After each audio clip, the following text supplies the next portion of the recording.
Hello everyone, welcome to my YouTube channel study club. I am Rahul Sharma. तो जैसे कि आपके जो कल बोर्ड एग्जाम है वो कल से स्टार्ट होने जा रहे हैं और काफी नर्वस होंगे आप लोग, पर नर्वस होने की कोई बात नहीं है। हर किसी को ये फेस है वो सहना पड़ता है, फेस करना पड़ता है। ये जो सिचुएशन है हम भी फेस करके आए, आपको भी फेस करना है, पर डरने की कोई बात नहीं है। जो फर्स्ट डे है उस टाइम पे थोड़ा सा डर लगता ही है, फिर आगे के एग्जाम्स में आपको नॉर्मल लगेगा।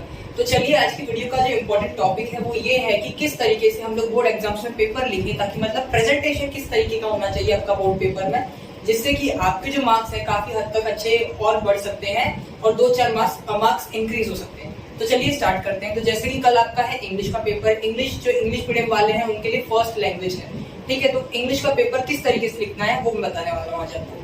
तो सबसे पहले आपको क्या क्या यूज करना है, तो आप राइटिंग के लिए यूज कर सकते हो ब्लैक पेन, ब्लू पेन और पेंसिल। पेंसिल को अंडरलाइन करने के लिए, ब्लैक पेन को आप हेडिंग के लिए या तो सेक्शन का जो हेडिंग है वो डालने के लिए यूज कर सकते हो, और ब्लू पेन का आप जो आंसर्स है वो लिखने के लिए आप ब्लू पेन का यूज करेंगे। तो चलिए बात करते हैं किस तरीके से आपको जो पेपर है वो बोर्ड में लिखना है। तो जैसे आपका जो पेपर है 80 मार्क्स का है और 3 आवर्स आपके पास टोटल टाइम है। तो जैसे कि आपका ये एक पेज है, हम लोग एग्जाम्पल के तौर पे ले लेते हैं, ये आपका है फर्स्ट पेज। तो आपका फर्स्ट पेज में देखना यहाँ पे साइड में ऐसा व्हाइट होगा, मतलब इधर रूल्ड नहीं होगा, एकदम प्लेन व्हाइट सरफेस होगा इधर, और बाकी इधर ऐसी लाइन होगी इस तरीके से, ठीक है। एग्जाम्पल के लिए ले रहे हैं हम लोग, इस तरीके का कुछ आपका पेज होगा बोर्ड एग्जाम में। तो आपको क्या करना है, आपको इस वाले पोर्शन में कुछ भी नहीं लिखना है। जैसे कि आप स्टार्ट कर रहे हो पेपर, तो सबसे पहले आपको क्या करना है, सेक्शन है जो सेक्शन का हेडिंग है वो मारना है, इधर कैपिटल में मार देना है आपको सेक्शन, जो भी सेक्शन लिखना है। जैसे कि आप सबसे पहले लिखना चाहते हो ए सेक्शन। हाँ, और इम्पोर्टेंट बात बता दूं कि आप सेक्शन का जो सीक्वेंस है वो कैसे भी लिख सकते हो। आप चाहो तो पहले ए सेक्शन लिखना चाहते हो, बी सेक्शन लिखना चाहते हो, सी सेक्शन लिखना चाहते हो।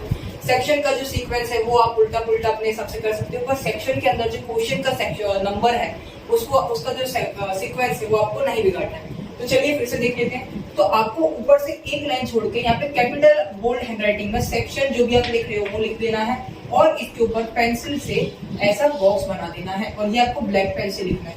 तो इस तरीके से आपको जो सेक्शन, आप कौन सा सेक्शन लिख रहे हो वो एकदम क्लियर हो जाएगा एग्जामिनर को कि आप ये वाला सेक्शन अटेम्प्ट कर रहे हो।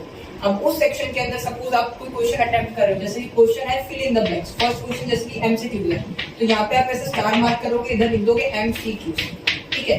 ये सब आपको ब्लैक पेन से करना है, इसीलिए मैंने बोला था ब्लैक पेन यूज कर सकते हो। मैंने ही मेरे बोर्ड एग्जाम्स में आज तक की जितने मैं एग्जाम्स लिखता हूँ, कॉलेज एग्जाम है या 10th 12th बोर्ड एग्जाम्स थे, मैंने सब में ब्लैक, ब्लू पेन और पेंसिल का यूज किया ही था, ठीक है। तो यहाँ पे आपने एमसीक्यूज का हेडिंग मार दिया। उसके बाद आपका जिस तरीके से, जैसे आपने गाला पेपर सॉल्व किया होगा उसमें जिस तरीके से क्वेश्चन का नंबर मारा है आपके क्वेश्चन पेपर, बोर्ड के क्वेश्चन पेपर में जिस हिसाब से जिस क्वेश्चन को जो नंबर दिया है आपको भी वही नंबरिंग करना है। सपोज आप लिख रहे हो क्वेश्चन 1, तो यहाँ पे 1 लिख देना है, फिर यहाँ पे 2, यहाँ पे 3, यहाँ पे 4।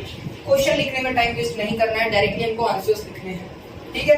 यहाँ पे जो भी आंसर है, एमसीक्यूज में एक और बात याद रखने की, ऑप्शन के साथ साथ उसका जो भी आंसर है, यानी कि उस ऑप्शन में जो लिखा है, जैसे कि यहाँ पे लिखा है ऑप्शन ए राइट है और ऑप्शन ए का जो आंसर है वो है लेंथ, तो वो भी आपको जो ऑप्शन में लिखा है वो भी लिखना है, एज वेल एज आपको ऑप्शन भी लिखना है। तो इस तरीके से आपको एमसीक्यूज को अटेम्प्ट करना है, नया सेक्शन नए पेज से स्टार्ट करना है, और सेक्शन को काफी एकदम बोल्ड हैंडराइटिंग में बॉक्स में इस तरीके से लिखना है आपको। तो ये होगा कि किस तरीके से आप पेपर लिखोगे।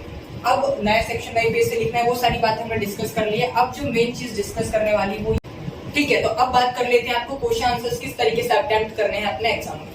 तो सबसे पहले आपने स्टार मार्क करके वो खाली जगह पे आपने यहाँ पे मान लिया, हेडिंग मार लिया क्वेश्चन आंसर्स। अब आप लिख रहे हैं जैसे कि आंसर नंबर 6 आप यहाँ से स्टार्ट कर रहे हैं, तो आंसर 6 आप ऐसे डालोगे, आंसर 6 साइड में पेज के, और इधर बॉक्स में डाल दोगे इसको, ठीक है। उसके बाद इसका जो आंसर है वो किस तरीके से लिखना है, तो सबसे पहले आपको 2 से 3 लाइन जो क्वेश्चन है वो किस चैप्टर से है उस चैप्टर का इंट्रोडक्शन लिखना ही है। ये कंपलसरी है इंग्लिश फर्स्ट लैंग्वेज के पेपर में, इंट्रो, ठीक है। अब इंट्रो में क्या क्या लिखना है, तो सबसे पहले इंट्रोडक्शन में क्वेश्चन आंसर्स देख के आपको पता चल जाएगा कि कौन सा वो चैप्टर से क्वेश्चन है, तो चैप्टर का नेम, या तो पोएम है तो पोएम का नेम, प्लस उस चैप्टर का ऑथर कौन है या तो पोएट कौन है वो लिख लिया। उसके बाद उस चैप्टर का थोड़ा सा थीम आपको बता देना है।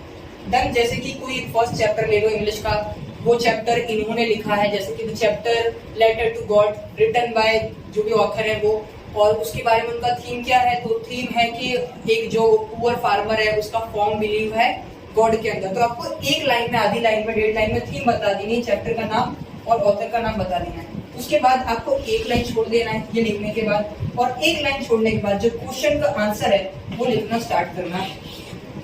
डन। जो गुजरात बोर्ड है उसमें मैंने देखा है, जैसे सीबीएसई बोर्ड है उसमें क्या है, पॉइंट टू पॉइंट आंसर लिखते हैं, उसके मार्क्स मिलते हैं। और गुजरात बोर्ड में कैसा है, आप जितना लंबा लिखोगे उतना ज्यादा आपको मार्क्स मिलेगा, मतलब लिखने के आपको मार्क्स मिलेगी, जितना ज्यादा लिखोगे उतने ज्यादा मार्क्स मिलेंगे। तो आप मेक श्योर करिए कि 2 से 3 लाइन, 4 लाइन का इंट्रोडक्शन लिख रहे हैं, ये 2 से 3 लाइन का। उसके बाद 8 से 10-12 लाइन का आप क्या लिख दें, हर क्वेश्चन का आंसर लिख दें, जिससे कि आपका ऑलमोस्ट 1 या 3/4 पेज कवर हो जाएगा। और नीचे का थोड़ी 3-4 लाइन बचती है तो उनको आपको छोड़ देना है। और क्या कर सकते हो, और इंट्रोडक्शन के बाद आप 2 लाइन छोड़ दीजिए और फिर आंसर स्टार्ट कीजिए। और जो अपने वर्ड्स हैं, एक लाइन में 5 से 6 शब्द ही लिखिए, थोड़ा दूर दूर लिखिए वर्ड्स को, ताकि जो आपका आंसर है पेपर में नीट एंड क्लीन लगेगा और आंसर भी थोड़ा बड़ा लगेगा। ठीक है, तो ये हो गई क्वेश्चन आंसर्स की बात कि आपको किस तरीके से क्वेश्चन आंसर्स अटेम्प्ट करने हैं। अगर आपकी हैंडराइटिंग अच्छी नहीं है तो आप ये वाला नुस्खा अपना सकते हैं कि जो वर्ड्स है उसको थोड़ा दूर दूर रखिए, मतलब जो गैपिंग है वो थोड़ी ज्यादा कीजिए। ठीक है, तो ये हो गई कि आपको किस तरीके से एग्जाम में क्वेश्चन को अटेम्प्ट करना है। चलिए मिलते हैं अगले वीडियो में, मैं ऐसे ही वीडियोस आपके लिए लेके आता रहूंगा। आप बिल्कुल भी डरिए मत, अपना बेस्ट दीजिए। Best of luck.